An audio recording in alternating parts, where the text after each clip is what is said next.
Estaba pensando en estos días en cómo el mundo se ha movido en medio de los tiempos o en estos 2023 años desde la llegada del Señor Jesucristo a la tierra como hombre, al hacerse hombre.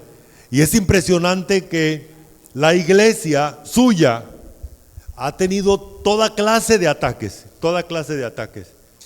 Al comienzo de la iglesia, entonces los judíos atacaban a la iglesia. De hecho, fueron los que pidieron y presionaron a Pilato para que el Señor Jesús muriera, recuerda, ¿verdad? Fueron los judíos los que hicieron ese tipo de encerrona, pero así lo tenía planeado el Señor. Y fue así entonces que al comienzo de la iglesia los judíos fueron uno de los elementos primordiales de persecución contra la iglesia verdadera. Luego entonces Roma implementa una forma de control y es a través de la religión, como si fuera la iglesia. Y de hecho, analizaba en estos días que esa estructura religioso-política que se implementó y que se ha mantenido por todo el tiempo, también la Biblia dice que será importante para cuando comience el gobierno del anticristo para hacer que este mundo colapse en todos los aspectos, político, religioso, en todos los aspectos. Así entonces se implementará el gobierno del mundo en la parte religiosa. En ese sentido, muchas personas definen a la iglesia desde la perspectiva religiosa mundana. ¿Qué es la iglesia? Entonces se toma el concepto del mundo acerca de lo que es la iglesia. Pero Dios mismo describe en su palabra qué es la iglesia. ¿Qué es la iglesia? Por esa razón hemos venido estudiando durante estos domingos, este año, qué es la iglesia. ¿Cómo entendemos lo que Dios dice en su palabra que es la iglesia? Hoy entonces, estos dos versículos, yo quiero pedirle a los que lo saben de memoria, y si no lo sabe, permítame insinuarle la tarea a que lo aprenda, porque es un versículo muy clave para entender muchas cosas. Efesios 1, versículo 13 y versículo 14. ¿Listo? Acudimos a la memoria, después a los celulares o a la... ¿Sí? ¿Me acompaña? En él también vosotros, habiendo oído la palabra de verdad y habiendo creído en él, con el Espíritu Santo. ¿Qué más? Con el Espíritu Santo de la promesa. Con el Espíritu Santo de la promesa, que es las arras de nuestra hasta la posesión, hasta la redención de la posesión adquirida. Bueno, muy bien. Ya tenemos la mitad de la tarea hecha. Entonces estamos ahí. La iglesia es la comunidad de personas selladas por Dios. Sellados por Dios. Permítanme recordarles un poquito el concepto de sello. No es el sello que tenemos hoy en día, que cualquiera puede mandar a hacer un sello por ahí a cualquier parte. En la época bíblica, los únicos que tenían sellos eran los gobernantes. Los gobernantes. Cuando enterraban a alguien y no quería, cuando enterraron al Señor Jesús, pusieron el sello, ¿recuerdan? En la tumba para que nadie la abriera. ¿Y sabe que nadie se atrevía a quitar ese sello? No era de tinta. Lo hacían, era un sello real, era la persona que tenía autoridad, el gobernador, el emperador, y ese tenía el sello y lo ponía y nadie lo podía quitar. Entonces el sello tiene varias implicaciones en ese sentido. La iglesia es la comunidad de los sellados por Dios en este tiempo. Ahí está al frente de sus pantallas. Y quiero pedirles que ahora sí lo leamos juntos. Entonces vamos a hacerlo de la siguiente manera. Vamos a pedir que las mujeres comienzan leyendo el versículo, bueno, ahí está solamente el versículo 13, pero entonces lo van a leer hasta la palabra salvación.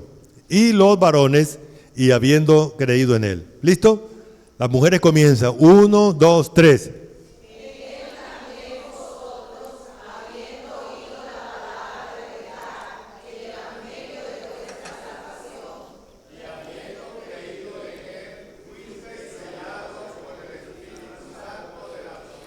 Muy bien. Entonces, fuimos sellados con el Espíritu Santo de la promesa. La iglesia es un organismo espiritual. La iglesia es un ser vivo, es un ser viviente. Y la iglesia es comparada con varias cosas que son conocidas para nosotros, como una persona que tiene cabeza y que tiene cuerpo. Por esa razón la iglesia es el cuerpo de Cristo. Pero la iglesia también es comparada con un árbol que tiene una raíz y luego que tiene unas ramas que están pegadas a esa raíz. Y hay varias comparaciones. Hoy la comparación, la ilustración de Dios es a través del sello. La iglesia son todas aquellas personas que le pertenecen a Dios. Usted me dirá, ¿pero qué no le pertenece a Dios? Todo le pertenece a Dios, eso es verdad. Todo fue creado por Dios, eso es verdad. La Biblia también nos habla de que Satanás, el anticristo y el falso profeta van a sellar a los que le siguen en la época de la tribulación, la época que viene pronto, porque el mundo ya está preparado para esto. Y va a sellar, ¿dónde? ¿Sí recuerdan? ¿Dónde van a sellarlo? En la frente y en la mano derecha. Y nadie podrá comprar y nadie podrá vender sin el sello y la marca que se tiene. Entonces es interesante con respecto a eso. La Biblia nos habla de esto. Y Dios también va a sellar durante la época de la tribulación a los creyentes de esa época. Pero ahora los sellados que estamos hablando o que nos habla este versículo son los de la época de la iglesia, desde el momento que llegó el Espíritu Santo el día de Pentecostés hasta el momento del rapto. Esa es la época de la iglesia. Y entonces la iglesia son todos aquellos que están sellados por Dios. Esas personas son un organismo vivo, espiritual, dirigido por Cristo como su cabeza. Las tres personas divinas participan en este tipo de acción para el creyente. El creyente es sellado. ¿Quién lo sella? Dios el Padre. ¿A quiénes sella? A los que creen en Jesucristo. Ahí están las tres personas divinas integradas en el funcionamiento entonces de la iglesia. El Padre sella a los que creen en Cristo como su propiedad, con la persona del Espíritu Santo. Nosotros tenemos un himno, el 340, y dice, tengo un sello que el Espíritu me ha dado. Pero literalmente el sello es la persona del Espíritu. El Espíritu Santo no sella al creyente. El Espíritu Santo es el sello. ¿Sí estamos? ¿Sí estamos? Entonces, esa es la diferencia. Ahí están las tres personas divididas. Ahora, ¿para qué sella Dios al creyente? ¿Qué implica ser sellado? Vamos entonces a revisar el texto. Y la primera pregunta que vamos a hacerle al texto es, ¿quiénes son las personas selladas? Es la primera pregunta que le hacemos al versículo de la Biblia para que sea el versículo quien nos enseñe, quien nos aclare. Voy a leerlo para ustedes. Dice así, en él también vosotros, habiendo oído la palabra de verdad, habiendo oído el evangelio de vuestra salvación, y habiendo creído en él, Entonces, esas tres expresiones están allí. ¿Quiénes son los que son sellados? Los que oyen la palabra. ¿Qué significa oír la palabra? La Biblia nos dice que oír es primero atender. Una persona tiene primero que decidir estar atento, sus sentidos mentales, a lo que Dios le está diciendo. Ese es el primer paso. Si la persona no está dispuesta a oír o a atender, no está oyendo. Aunque esté ahí, aunque esté mirando, pero si su mente está en otra parte, pensando en cualquier otra cosa, si está distraído en otra cosa, eso no se llama oír, se llama desoír. Entonces el primer paso para oír es atender. El segundo paso es comprender. La persona que tiene la mente dispuesta para oír a Dios, Dios hace que entienda, Dios hace que comprenda. Esa es tarea de Dios, esa no es tarea humana. Dios es el que hace que la persona comprenda. ¿Quiénes van a comprender? Quienes están dispuestos a atender. Y número 3, el tercer aspecto de la expresión oír es hacer u obedecer. En este caso, la obediencia es creer, porque Dios ordena al ser humano que crea. Entonces la persona puede creer cuando está dispuesta a oír a Dios. Yo quiero enfatizar la letra B. No todo lo que se dice hoy que es evangelio.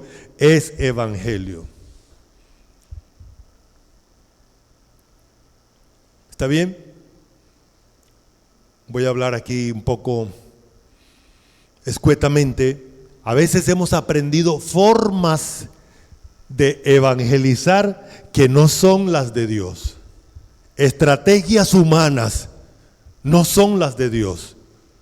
La palabra evangelio es decir lo que Dios ya ha dicho en su palabra, sin alterarlo, sin quitarle, sin agregarle nada. Lo que Dios produce es mejor que lo que el hombre produce. Nosotros, los seres humanos, somos muy astutos en cambiarle las reglas de juego a Dios. ¿Qué hemos hecho? Muchas estructuras llamadas cristianas han agregado formas humanas. A la gente le gusta bailar, venga, baile. A la gente le gusta hacer cualquier cosa que hacía en el mundo, venga, aquí lo tiene. No. Es más, nosotros hemos usado hasta la ayuda social. No es malo ayudar a las personas. Pero a través de los años hemos visto que las iglesias se desgastan, gastan muchísimo dinero tratando de llegar a quienes o hacer que las personas se acerquen a buscar comida, a buscar algún beneficio físico o cualquier otra clase de beneficio para darles el evangelio. Ese negocio no funciona. No funciona. Las personas deben estar dispuestas a oír a Dios, porque el evangelio lo dice Dios mismo. Se llama evangelio porque el ser que lo produce, el que lo habla, el que lo dice, el que lo explica, es bueno. No se llama evangelio lo que yo produzco porque yo soy un ser malo. El único ser que produce un buen evangelio es Dios. ¿Estamos? El hombre no produce el evangelio, lo produce Dios. Así que las personas oyen a Dios, o están dispuestos a atender a Dios, o no están dispuestos a atender a Dios. No importa cuánto maquille yo la enseñanza del evangelio, el ser humano que no quiera oír a Dios, no lo va a oír. No lo va a oír. Creo que nosotros aquí en La Pierre hemos experimentado eso, ¿cierto? La Pierre ha gastado energías, ha hecho evangelismo aquí en esta ciudad de diferente manera, con niños, con tantas llevando ayuda, haciendo tanta. De hecho, al comienzo de la iglesia aquí en Riohacha, se trajeron misioneros, enfermeros o enfermeras. Una de las misioneras era enfermera, se traía mucho medicamento para compartir. ¿Malo eso? No, fue bueno. Pero por eso no es lo que la iglesia crece. La iglesia crece y las personas se convierten cuando entienden que están delante de Dios y es Dios el que les está ofreciendo una salvación a través de creer en Jesucristo su Hijo. Por esa razón dice, habiendo oído el evangelio de vuestra salvación, la palabra de verdad, es lo que Dios dice ahí, no es lo que el hombre dice.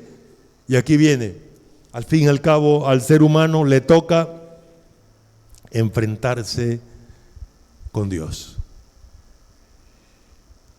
Y saben, hermanos, que hay personas que han estado mucho tiempo en la iglesia y han tenido el privilegio de oír la palabra de Dios mucho tiempo. Mucho tiempo. Pero ahora vamos a ver, esta expresión creer es que la persona decide confiar en lo que Dios le está diciendo, porque Dios no miente, porque Dios es fiel, porque Dios es el único que le dice al hombre la verdad. Eso es creer. Creer es saber que solo Dios tiene la verdad, tiene la razón, que lo que Él dice, así es. Es estar convencido de eso. Y hacía este comentario porque muchas personas hoy siguen buscando la verdad. No, la verdad solo la tiene Dios. Porque Dios es el único veraz. Veraz. Vámonos para el número 2. Una segunda pregunta que le hacemos al texto es: ¿quién es el sello divino? ¿Quién es el sello divino para todos los que creen en Jesucristo?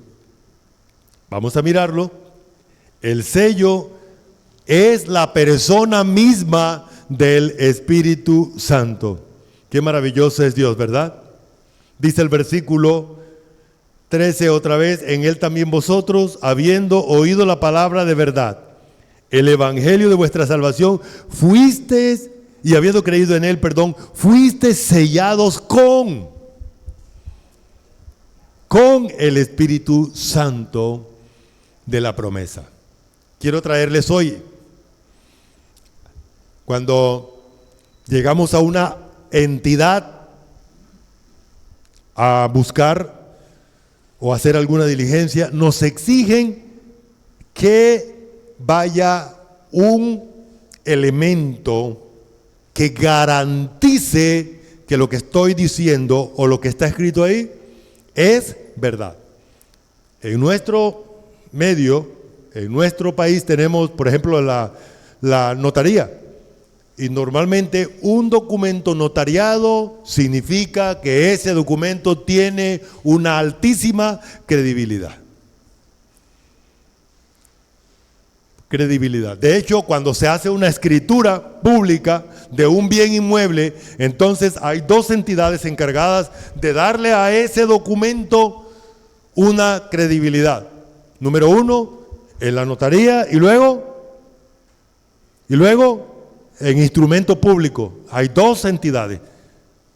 Entonces, y ahí le ponen un sello, pácata. Ese sello que está ahí. Al día siguiente vamos y se lo quitamos, ¿verdad? No, ese sello se queda porque se queda ahí. Si se lo quitamos, ¿qué pasa? No, si se lo quitamos, ¿qué pasa? Se rompe la hoja.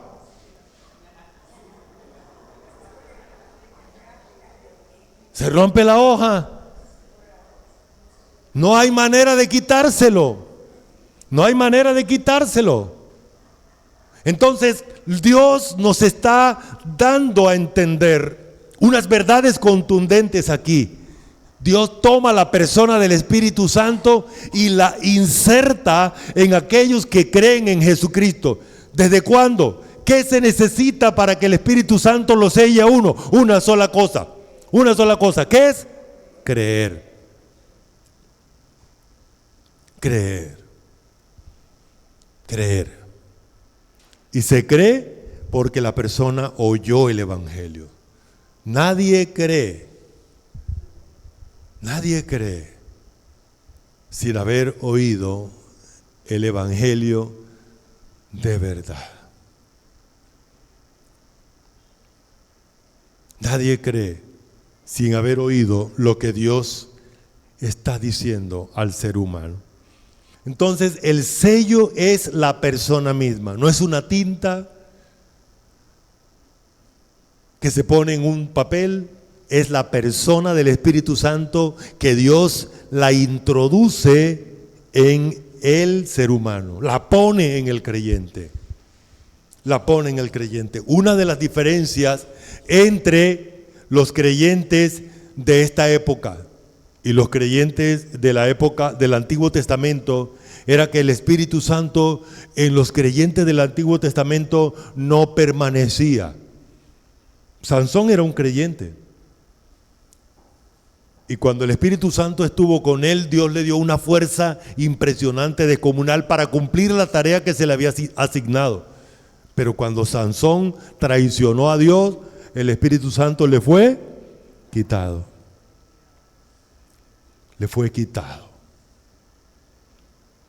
Así es. Pero al creyente hoy, Dios no le quita al Espíritu Santo. Porque esta figura de sello significa que el Espíritu Santo va a estar con el creyente. De hecho, el Espíritu Santo es el encargado de cuidar la iglesia, obvio, junto con el Espíritu, con el Cristo y con el Padre, y llevarla hasta que la iglesia sea introducida a los cielos, una iglesia santa, una iglesia sin mancha, una iglesia sin arruga o sin cosa semejante.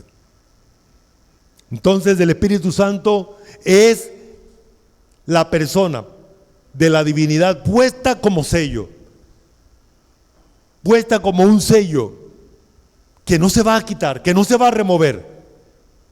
Entonces, en los que creen, el sello, letra C, es permanente, permanente en todo aquel que cree. Número 3. ¿Qué sentido, qué significado tiene esa expresión de que Dios ahora nos ha sellado con el Espíritu Santo? Vamos a ver, a los que creemos.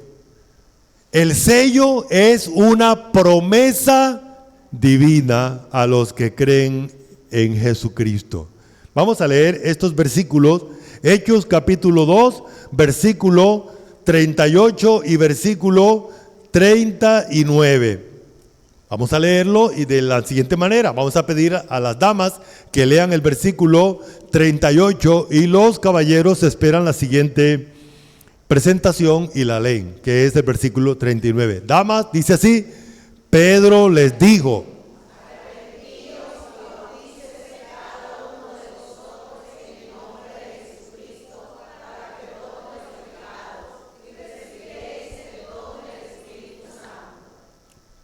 varones,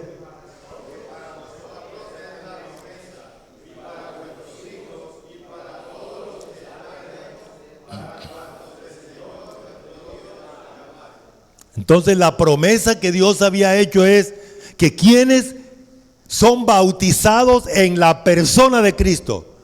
Recuerden que ya hemos hablado de esa expresión. Bautizar, ¿qué es? Es meter en la persona de Cristo. En este caso, arrepentíos y bautícese cada uno de vosotros en la persona de Jesucristo y recibiréis el Espíritu Santo que Dios había prometido a los que creen en Él. Entonces, cuando una persona cree, recibe la promesa que Dios ha hecho para quienes creen. ¿Cuál es la promesa? Que va a poner al Espíritu Santo como un sello en la persona que cree. Letra B,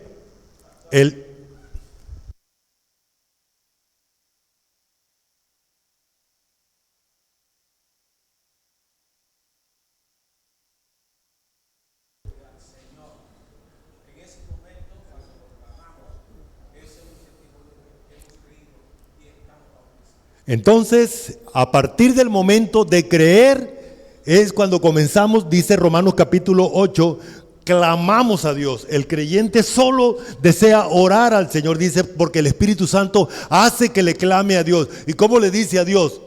¿Cómo hace que el Espíritu Santo le diga a Dios el Padre? Padre mío. Y eso es acción del Espíritu Santo.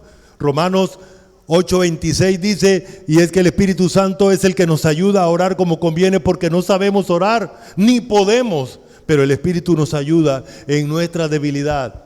Entonces todas las acciones, no podemos entender la palabra, es el Espíritu Santo el que hace que la entendamos. No podemos ser capaces de enfrentar los problemas normales de la vida y los que se nos vienen en el momento de creer, pero el Espíritu Santo nos ayuda. No podemos evangelizar, pero Hechos 1:8 dice, pero recibiréis poder cuando haya venido sobre vosotros el Espíritu Santo y me seréis testigos en Jerusalén, en Judea y hasta lo último de la tierra. Si no hubiese sido por el Espíritu Santo, no hubiese iglesia. ¿Sabe cuántos creyentes han matado durante esta época?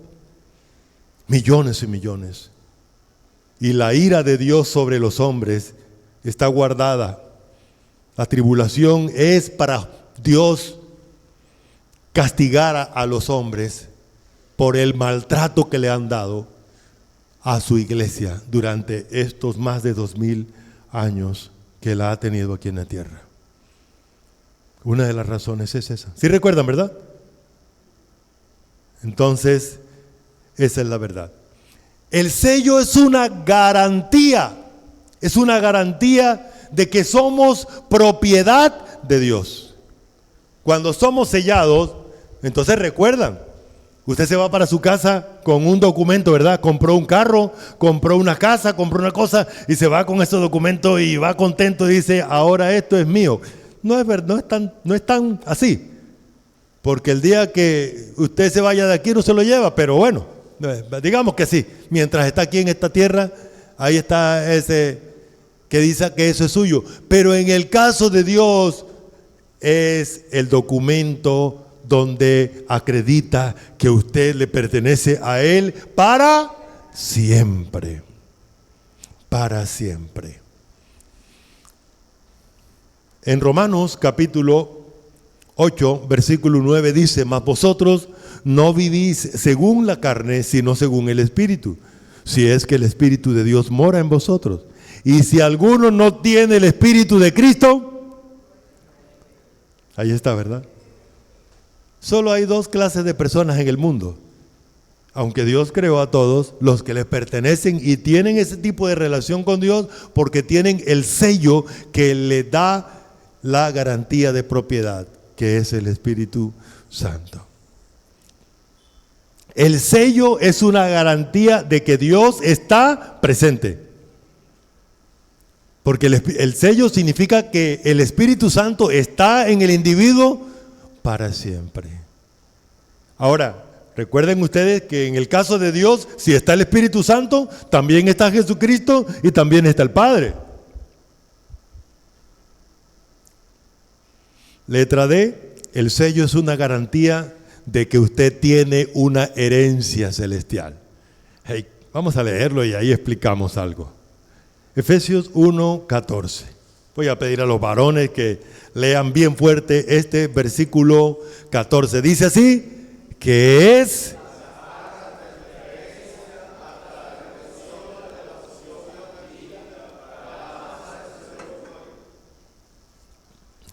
garantía de que hay una herencia esperándonos.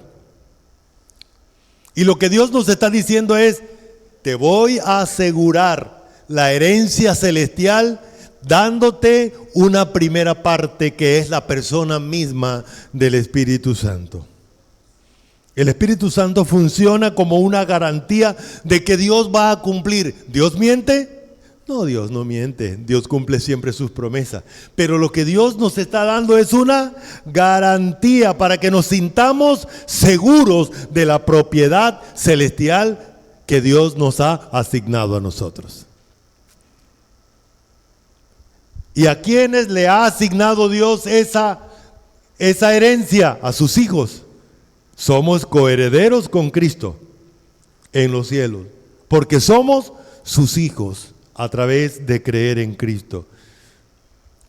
Entonces, el sello es una garantía de que Dios es el que debe ser alabado. Y eso es lo maravilloso, hermano. ¿Merecíamos nosotros que Jesús muriera por nosotros? ¿Merecíamos que Jesús llevara mis pecados? ¿Merecíamos que fuéramos declarados justos? Menos merecíamos que Dios nos hubiera hecho sus hijos. Menos merecíamos de que Dios nos hubiera dado herencia celestial. Dice el versículo, hasta la redención de la posesión. Para poder llegar allá, a adquirir nuestra posesión, tenemos que pasar un proceso. ¿Sí recuerdan? No vamos a entrar allá a los cielos a tomar posesión de nuestra herencia así como estamos. Para ello primero tiene que haber el arrebatamiento, y en el arrebatamiento ocurre una parte maravillosa. Es que este cuerpo va a ser quitado y reemplazado por un cuerpo espiritual, un cuerpo celestial, un cuerpo inmortal, un cuerpo glorioso, un cuerpo poderoso, un cuerpo semejante al de Jesucristo, porque le veremos tal como Él es. Y solo hasta ese momento seremos transformados. Y luego viene la siguiente fase, que es que estaremos en el tribunal de Cristo, y ahí será lo último. Porque ahí las cosas malas de nosotros, los recuerdos y todas las obras malas serán quitadas, porque el fuego las achicharrará, las declarará y las quitará. Y solo así, hasta este momento, entonces seremos ingresados a los cielos como la iglesia santa, pura, sin mancha. ¿Porque hicimos cosas buenas, hermanos? No. Porque la gracia de Dios ha sido suficiente. Y por esa razón, desde aquí debemos comenzar a ensalzar la gracia de Dios. No somos capaces, hermanos. Vivimos en un cuerpo lleno, dice, cuerpo de muerte, cuerpo de pecado. Si hay algo que tú y yo sabemos hacer a la perfección, es pecar, de muchas maneras. Si hay algo bueno que se hace en nosotros, no lo hacemos nosotros. Porque para que sea bueno, tiene que originarlo alguien bueno. Y por esa razón Filipenses 2:13 dice, porque Dios es el que en vosotros produce el querer como el hacer por su buena voluntad. Y Hebreos capítulo 13, versículo 21 dice, haciendo Él en nosotros lo que es bueno y agradable a Él. ¿Por qué lo hace Dios? Porque tú y yo no somos capaces. No tenemos el poder para ello. No tenemos el poder. Y en los cielos, lo único que haremos será adorar a Dios por su gracia. Vamos a unirnos a los que hoy están adorando al Cordero, porque nos limpió con su sangre, porque nos amó sin merecerlo, sin merecerlo. Ninguno de nosotros es mejor que otro, todos estamos en la misma condición. Y el sello lo único que hace es garantizarnos de que la alabanza de la gloria, de la gracia divina, es lo único que haremos por la eternidad. Y debemos hacerlo desde ahora, Concluimos. Los que creen en Cristo son sellados con el Espíritu Santo. Los sellados pertenecen a Dios para siempre. Los sellados también son habitados por Él, son bautizados o metidos en el Espíritu Santo y son guiados por Dios. O el Espíritu Santo metidos en nosotros, que es lo que indica uno de los aspectos de bautismo. Los sellados tienen garantía de las promesas divinas. Vamos a orar. Amado Dios, gracias por oír tu palabra una vez más y tener la certeza de que tú enseñas a tu iglesia lo que quieres, cómo quieres, y que tú eres el que edificas a tu iglesia, que tú eres el que conduces a tu iglesia, que tu iglesia son aquellos que te pertenecen a ti, Señor. No pertenecen a una organización, no pertenecen a otro ser humano, te pertenecemos todos a ti, Señor. Tu iglesia verdadera. Gracias por regalarnos a tu Espíritu Santo. Y gracias por la obra de Cristo Jesús a nuestro favor. Gracias por las promesas tuyas. Gracias por la garantía que nos das para todos los que creemos en ti. En Jesucristo. Amén. Muchas gracias.